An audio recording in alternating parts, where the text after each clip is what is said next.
Part 19 begins in the space where immediate drama has faded, but the resonance of the hearing remains, the kind of resonance that shapes public expectation, institutional behavior, and historical judgment. The confrontation between Jasmine Crockett and Pam Bondi has moved from an intense back and forth into a broader discourse about the obligations of institutions to survivors, the public, and moral clarity. The presence of Jeffrey Epstein as a symbol of systemic failure amplifies the stakes. His legacy is shorthand for the consequences of neglect, privilege, and insufficient oversight. Crockett's insistence on acknowledgement forced the institution to confront that moral imperative publicly, while Bondi's measured defense demonstrated that authority and procedural adherence are essential for sustainable legitimacy. Together, they created a dynamic that transcends personalities, illustrating how modern governance negotiates moral urgency against structural responsibility. In analyzing the exchange, Crockett's insistence operates as a moral lens, demanding real-time recognition of those impacted and emphasizing that survivors' presence is not abstract or optional. Bondi's approach operates as a structural lens, grounding responses in precedent, legal authority, and context. The friction between these lenses highlights a central challenge in democratic accountability. Institutions must meet immediate moral expectation without abandoning procedural integrity. Observers simultaneously process these two dimensions, evaluating both the authenticity of acknowledgement and the sufficiency of procedural defense. That dual evaluation is a critical takeaway. Accountability is a layered, multidimensional construct, not a binary judgment. The symbolic resonance of Epstein's history intensifies the scrutiny.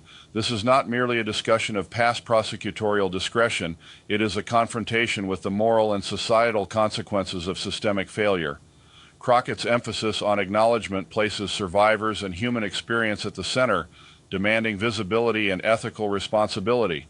Bondi's composed framing ensures that historical context and legal constraints are respected, reminding audiences that accountability operates within frameworks, not only moral sentiment.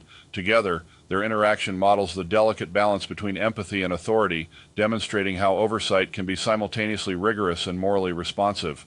This exchange also exemplifies the iterative nature of accountability.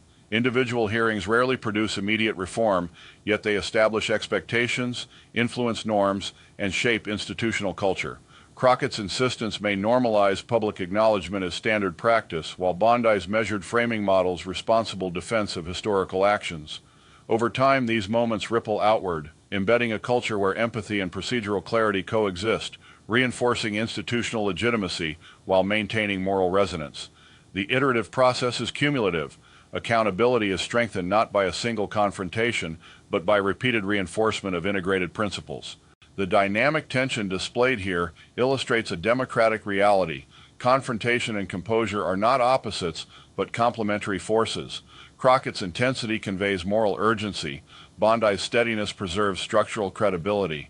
Observers learn that accountability is multidimensional, requiring simultaneous attention to ethical obligation and institutional function. Moments like these serve as instructional templates for how officials and citizens alike navigate morally charged, legally complex situations, highlighting that neither empathy nor procedure can be sacrificed without consequence. Responsibility extends beyond elected officials to the public itself. Engagement, reflection, and critical discussion ensure that moments like the Crockett-Bondi exchange translate into lasting influence. Citizens shape norms by evaluating, questioning, and demanding standards, reinforcing the lessons embedded in such hearings. The exchange, framed by the shadow of Epstein, becomes a reference point for how survivors should be acknowledged, how authority should be defended, and how institutions communicate responsibly under scrutiny. Its legacy depends on active civic expectation, not passive observation. The central insight remains: justice is not solely procedural, and accountability is not solely symbolic.